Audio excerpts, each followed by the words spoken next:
let's begin. Father, we come to you today in the sweetest and most blessed name of Jesus, your Son. Lord, I ask you to help me in bringing this teaching. And I ask you to help the people receive it with clarity and faith in Jesus' most precious name. We love you with all of our hearts. We mean that, Lord. And give us a new love we've never known for you. We give you the praise. We adore you. Amen. Amen. Now, I know this kind of puzzles some people when someone like me says, okay, what do you do if you miss the rapture? Because most believers expect not to miss the rapture. Well, according to the Word of God, quite a few will. It's mentioned in Revelation that many will be killed by the Antichrist for standing up for the truth. So in Revelation 6, Revelation 7, in other portions of the scriptures, we see very clearly that some will be killed by Antichrist. Well, if they're going to be killed, meaning they will be here. So let's understand clearly. There are two groups. There are people who will not miss the rapture, that are living the kind of life today that is acceptable in the sight of God. Do you remember Luke 21? We'll look at that. Jesus said, "Pray ye always that ye may be accounted worthy to escape all these things that shall come to pass."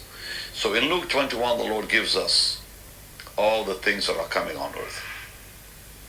And then says, pray that you be worthy to escape all these things and to stand before the Son of Man. So here's group number one who will escape. But there's group number two who will be killed by Antichrist in Revelation 6 and 7 and other portions. So they did not escape. They were here, went through the tribulation. So some will go through the tribulation, and people should not give up hope just because someone will miss it. There is hope. There will be a great price to pay that they will miss the escape, mentioned in Luke 21. In Luke 21, 36, Jesus said, "Watch ye therefore and pray, always, that ye may be accounted worthy to escape all these things that shall come to pass, and to stand before the Son of Man." So there will be a group that will escape, and they are the ones who are praying always.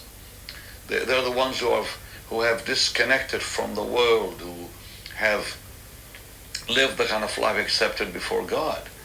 Yet we do see in the Word of God later, and I'll show it to you right now.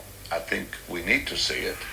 So if we go to Revelation chapter 6, and here's what it says. It's important that we do understand that many will be killed during the tribulation by Antichrist. So look what it says in verse 9, Revelation 6. Verse 9, Revelation 6.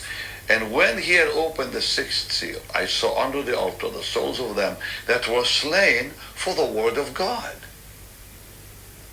and for the testimony which they held." Well, who are they? They are people who missed the rapture, yet cleaned their life up. Because it says, "And they cried with a loud voice, saying, How long, O Lord, holy and true, dost thou not judge and avenge our blood on them that dwell on the earth?"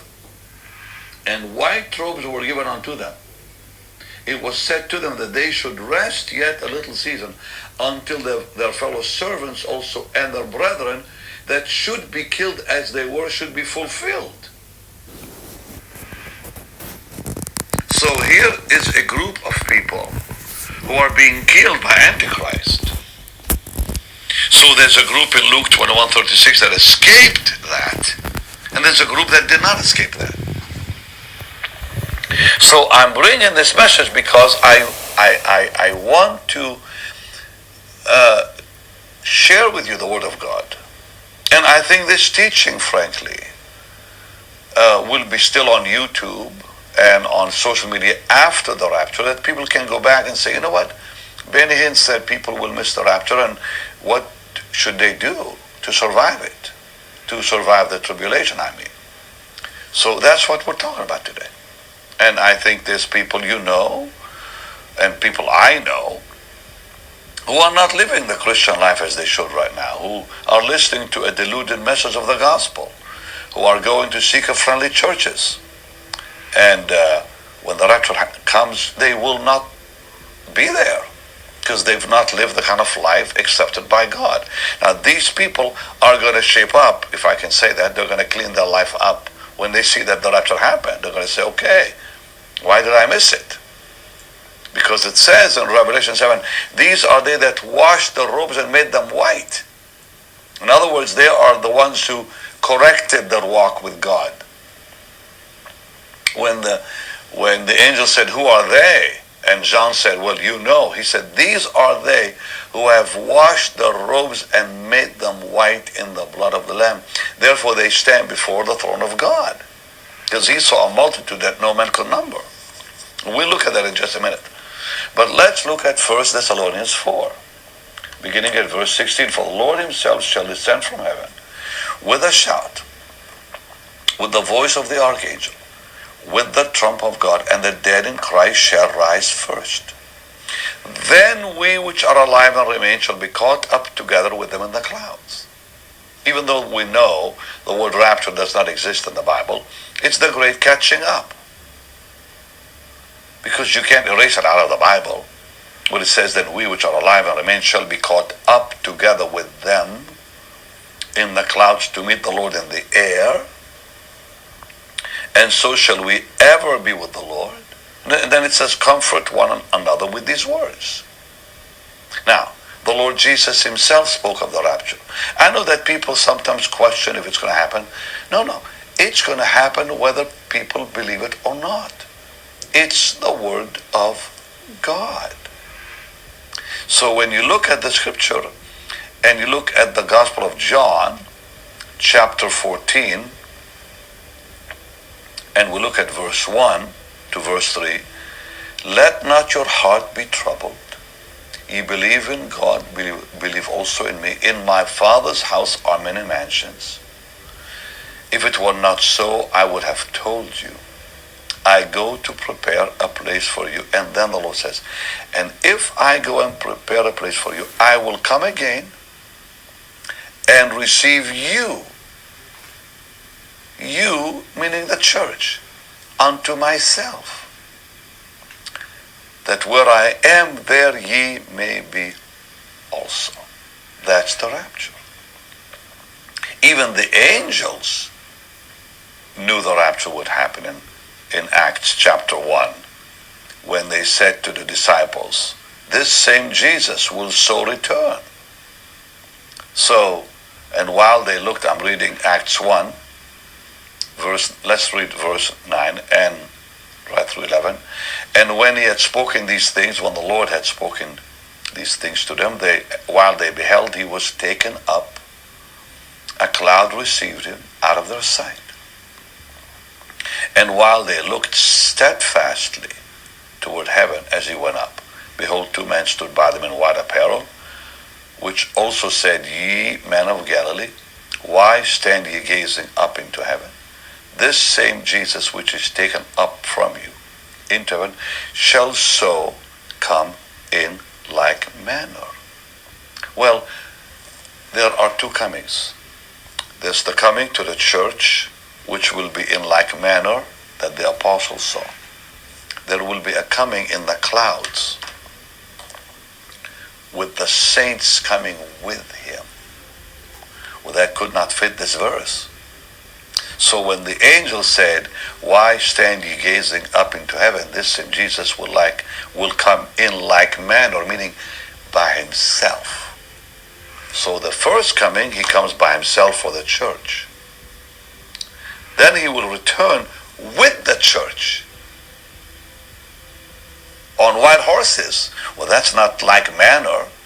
There's no horses that received him in Acts 1.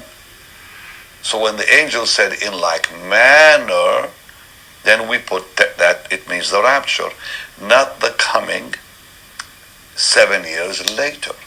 Because 7 years later, he will come with the saints on white horses to defeat Antichrist. This has nothing to do with Acts 1:11 whatsoever. So people need to understand the difference. All right?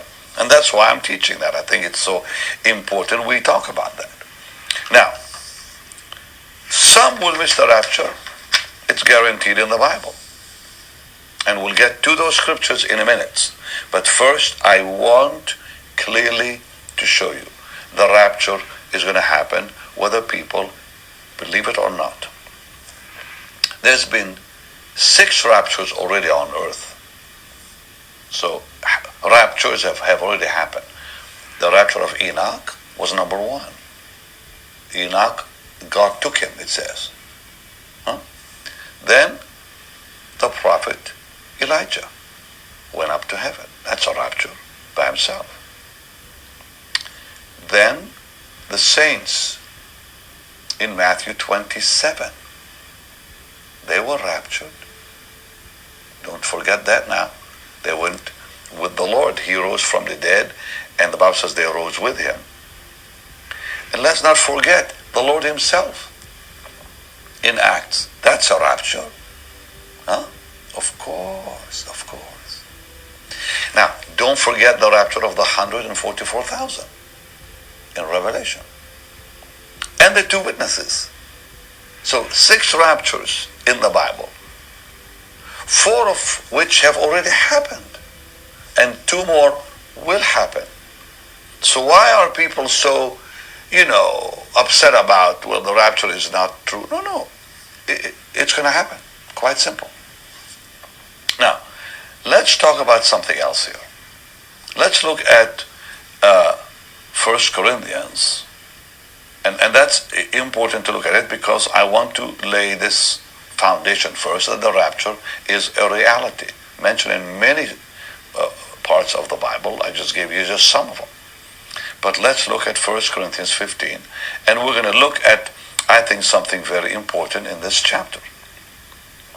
Now, Paul the Apostle says something very, very powerful to the church. He says this. He says, I show you a mystery. Verse 51. 1 Corinthians 15, 51. I show you a mystery, or a hidden revelation. We shall not all sleep, but we shall all be changed in a moment, in the twinkling of an eye, at the last trump. For the trumpet shall sound, and the dead shall be raised incorruptible, and we shall be changed. For this corruptible must put on incorruption, and this mortal must put on immortality. So, this is talking about the rapture of the church. Now, when, we talk about the rapture, we have to understand too that the Word of God talks about individuals. I want to take you to those portions right now. The Bible talks about individuals that will miss it. Let's look back. We're going to look right now at Revelation one more time. So let's look at Revelation chapter 6. And we already saw it, but I think it's good to see it again and pay attention to when it says, and when he had opened the 6th seal. Now, by that time, Antichrist had been revealed in Revelation 6:2, coming on a white horse, meaning he will come as a man of peace. But he had a bow in his hand. And always a bow is a symbol of wickedness in the Bible. It said the wicked bend their bow in the book of Psalms. And it says a crown was given unto him, and he went forth conquering and to conquer. And now he opened the 2nd seal, and there went out another host that was red. And power was given to him that sat thereon to take peace from the earth, which means war. So you have Antichrist coming on as a man of peace, which will only last for 3.5 years. 3.5 years later, war breaks out. That's why it says when they say peace, peace, there'll come sudden destruction. And the next thing it says, well, let me just finish it here. It says, that he that sat thereon came to take peace from the earth, and that they should kill one another. And there was given to him a great sword. A massive world war takes place while the saints who missed the rapture are on earth. When he had opened the third seal, I heard the third beast say, "Come see." And now a black horse. Famine, such as never was on earth. And now, famine so great, it says that he heard a voice in the midst of the four beasts say, "A measure of wheat for a penny, and 3 measures of barley for a penny, but don't hurt the oil and the wine." Now when he opens the fourth seal, what happens? A pale horse. So millions will die. The church is still here. But the church that missed the rapture I'm talking about. So we're talking about two separate groups. One group that was caught up, 1 Thessalonians 4, John 14, Acts 1 chapter 1, 1 Corinthians 15:51. They're gone. But now you have a group here. It says, "And when he had opened the fifth seal, I saw under the altar the souls of them that were slain for the word of God." When were they slain? After the Antichrist appears, after war breaks out, after famine breaks out, and after millions are dead of human beings. These people are slain for the word of God, meaning they did not submit to Antichrist,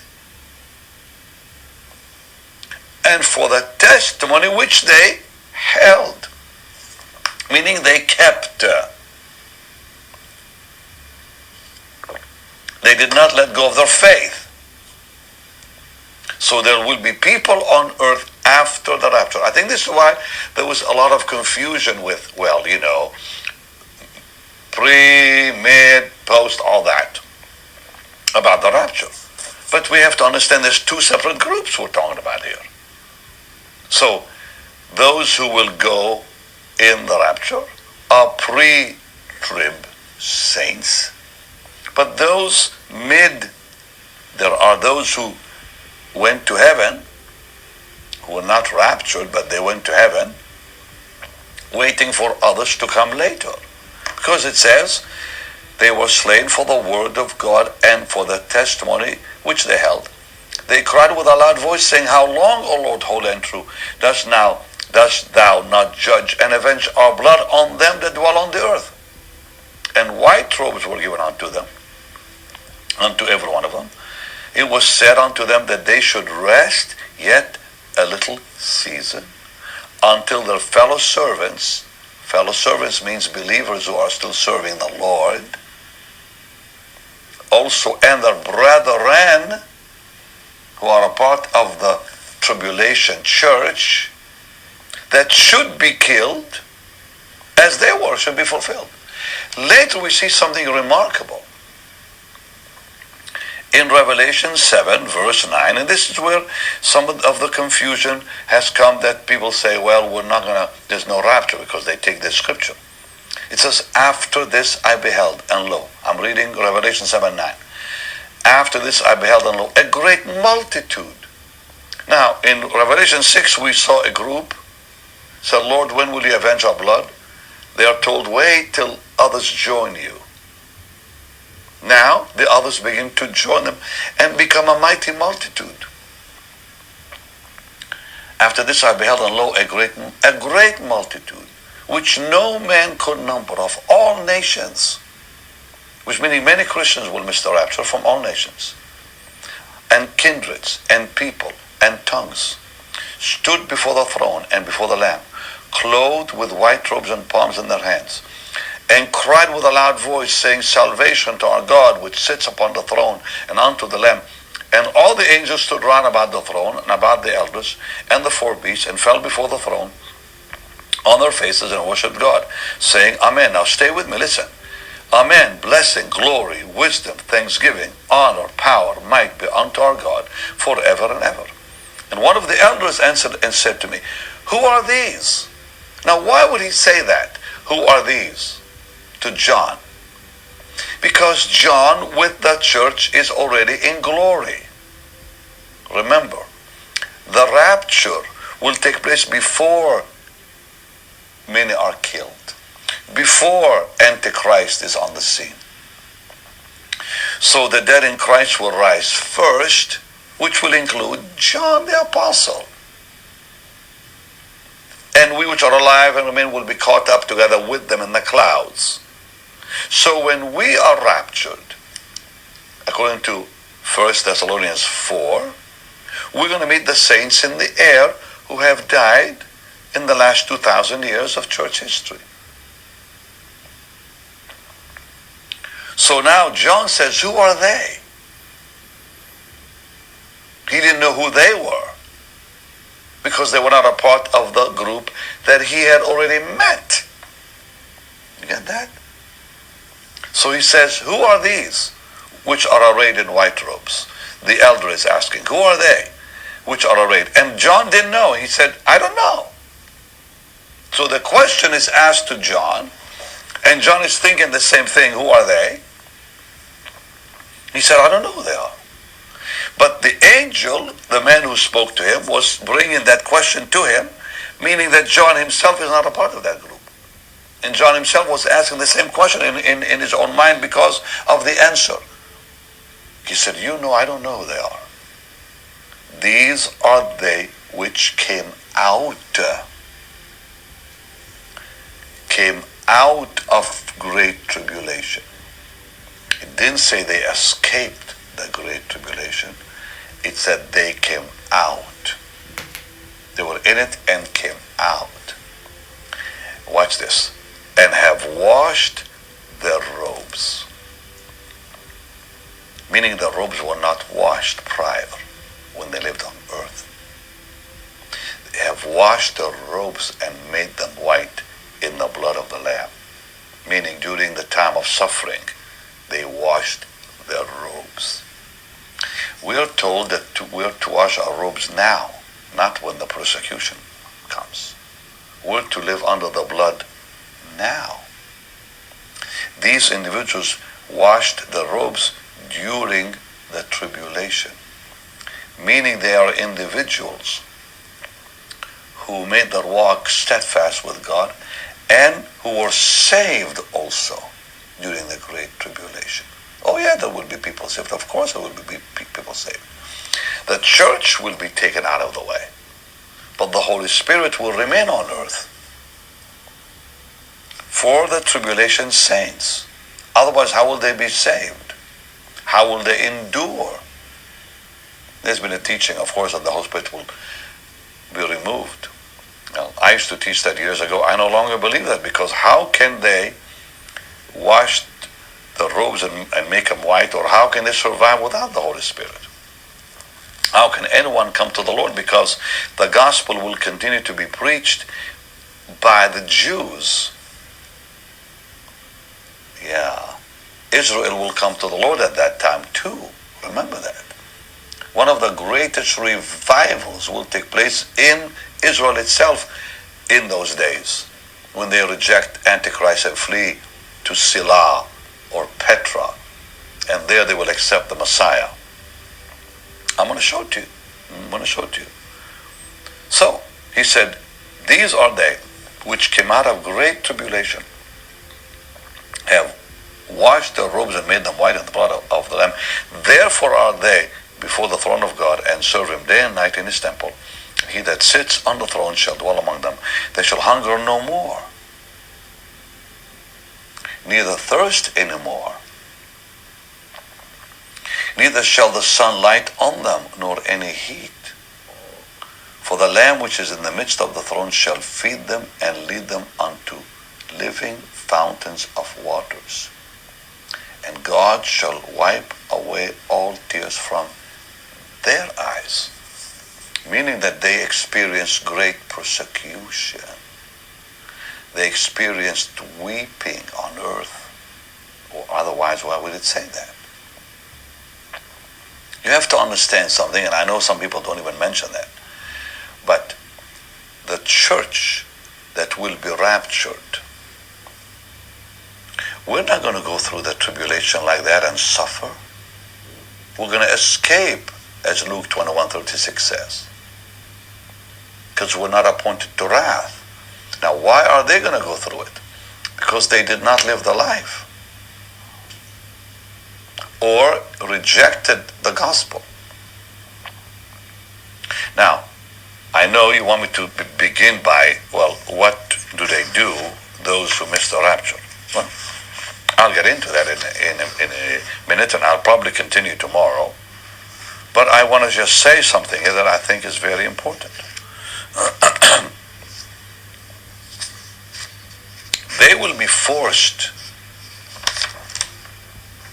in Revelation, and this is not far off. So you think about what's going on today, that the day will come, we're going to see Revelation 18, verse 4 come to pass.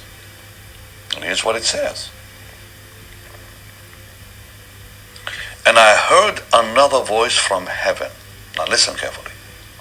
Come out of her, my people. My people? Who are they? The people who will be saved during the tribulation.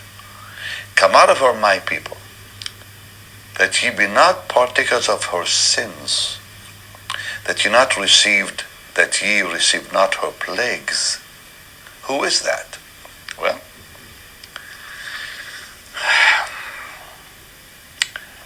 it talks about Babylon that's fallen, become the habitation of devils. That's the false church. That's the carnal church. It says all nations have drunk of the wine of the wrath of her fornication. The kings of the earth have committed fornication with her. The merchants of the earth are waxed rich through the abundance of her delicacies. And now it says, come out from her, my people. So there will be people still during the Great Tribulation that will be a part of this, if I can say, the church mentioned in Revelation 17. And I don't want to get too bold here, but maybe I should. Listen here. John is scared away in the spirit, Revelation 17:3, into the wilderness.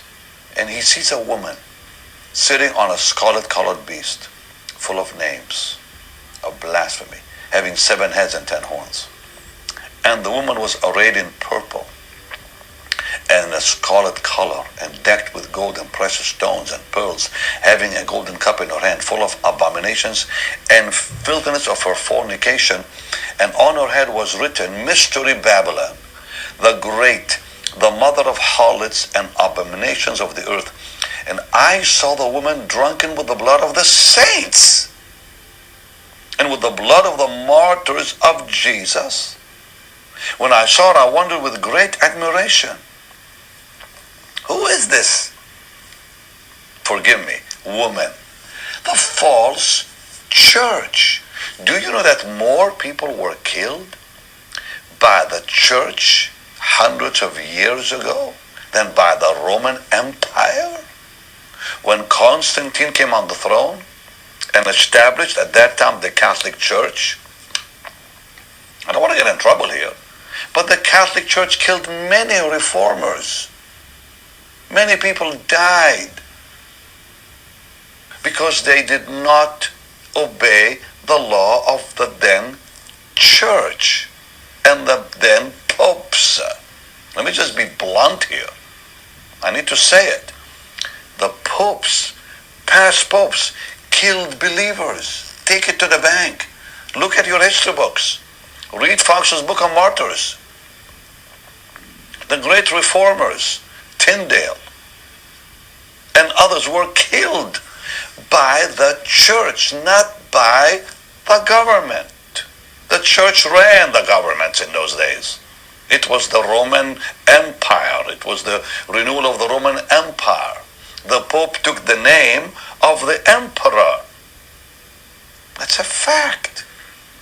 No, today's, things have changed, and there's a lot of precious Christians, born again, Holy Ghost, people inside the Catholic Church, of course. But the system was corrupt, killing believers by the hundreds of thousands. Now that is fact. We cannot deny it. So Mystery Babylon is the false church, quite simple. Come out, God said, from her. Because that false church now will join the Antichrist rule after the rapture happens. So the Lord is saying in Revelation here, come out from her. And I heard another voice from heaven saying, come out of her, my people, that ye be not partakers of her sins, that you don't receive her plagues. For her sins have reached unto heaven, and God hath remembered her iniquities. Reward her even as she rewarded you, and double unto her according to her works.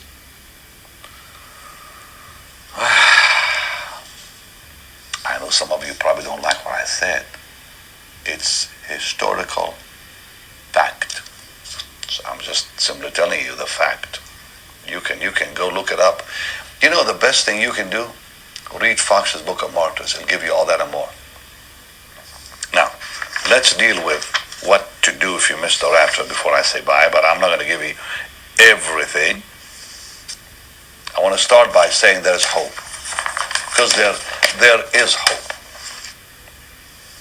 There will be terrible times that the world has never seen.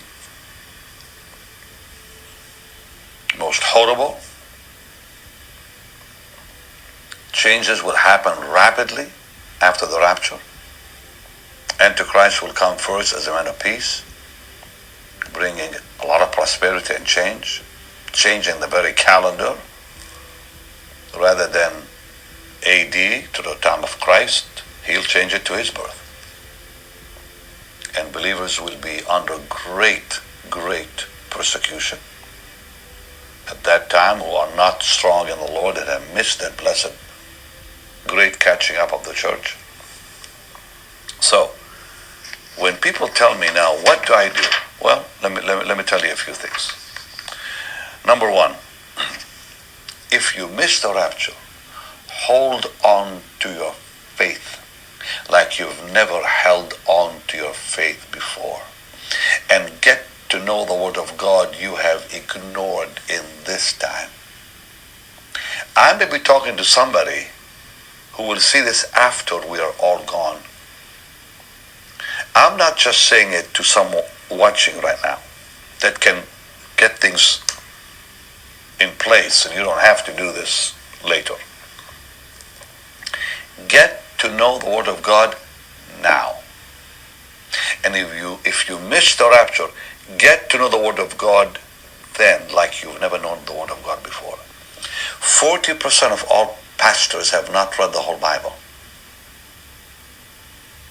80% of all Christians have not read the whole Bible. You think they're going to be all right when those days hit? Are they going to really be caught up when they do not qualify to being the individuals living the kind of life we're all expected to live? Jesus said, if you don't carry your cross and follow me, any man who will come after me, let him take up his cross and follow me. Any man who loves his father, mother, children more than I is not worthy of me. These are the people who will miss the rapture, who are into families more than loving the Lord. Jesus made it very clear. If he's not number one in our life, priority in our heart, the love of our heart, we're not going to be ready. We're not going to be ready at all. I'm hearing about preachers on TV, famous names, that have told their people they have not read the whole Bible.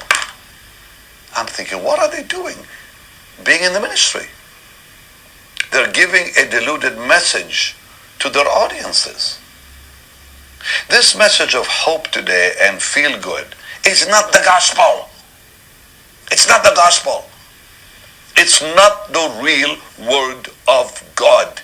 It's a feel-good message that's not gonna help anyone when the troubles begin.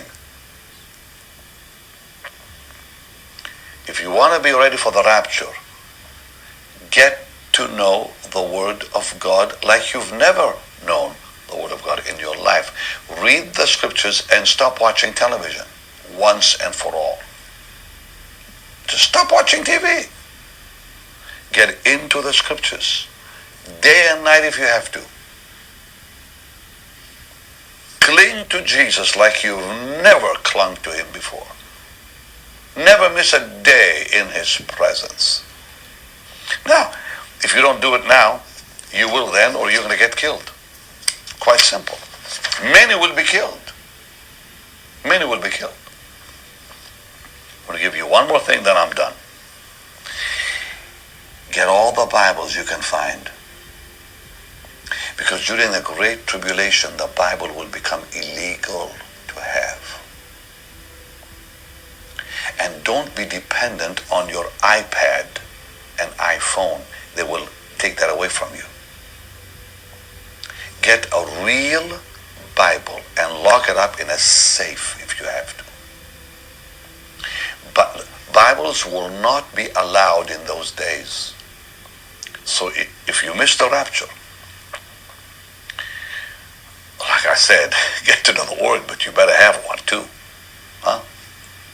So read the Word, cling to Jesus, and make sure you lock that Bible somewhere. And maybe that should be the first one, so you can read it. And maybe that should be my first advice to you. Because what's going to happen soon, and this is going to happen, I think it's going to happen probably before the rapture, where the world is going to insist that certain books be erased from Scripture, like Daniel and Revelation. They're already talking about eliminating the book of Revelation. Already now. It's happening already in Scandinavia, where all new Bibles now do not have the book of Revelation in it because they're blaming the book of Revelation for all that happened during this coronavirus thing.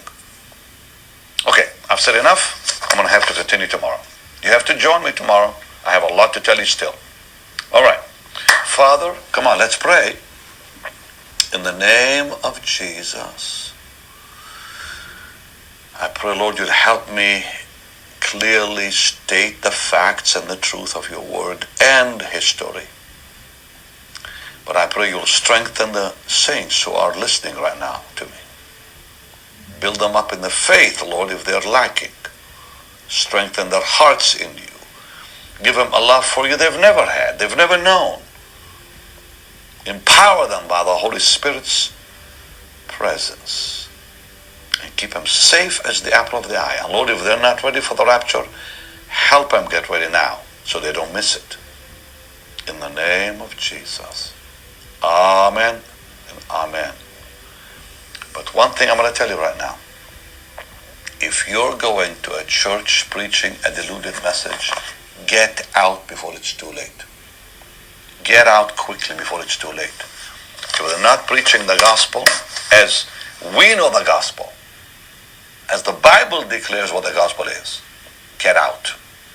If they're not preaching repentance, if they're not preaching the blood of Jesus, if they're not preaching the work of Calvary and the cross and the crucified life and total surrender to the Lord Jesus, get out now. Leave now. The churches that are really solid in Scripture, in my opinion, are Southern Baptist churches. They may not believe in the gifts of the Holy Spirit, but they have the goods when it comes to the Word of God, I'll tell you right now. People like Dr. Charles Stanley, I love that man. I honor that man for his stand. Or like Franklin Graham. God bless Franklin Graham. And Jack Graham in Prestonwood in Dallas. God bless that sweet man of God. And so many others. So many others. Get to know your Bible now. And if I was you, I'd buy a Bible right away, as I have already. a real Bible, and I'd lock it up in my safe somewhere in case they start changing whatever from the scriptures or eliminating things online. Today we have apps we can, I read the Bible on my app because I can see it better. And I just ordered myself a Bible, I think it's right in there, with big, large print so I can read it. A real, leather Bible. And I'm going to lock that up. If I see things get worse, I'm going to get more Bibles and put them somewhere in my house. So you do the same right now. And you that have missed the rapture, if you're listening to me after those days, do it quickly.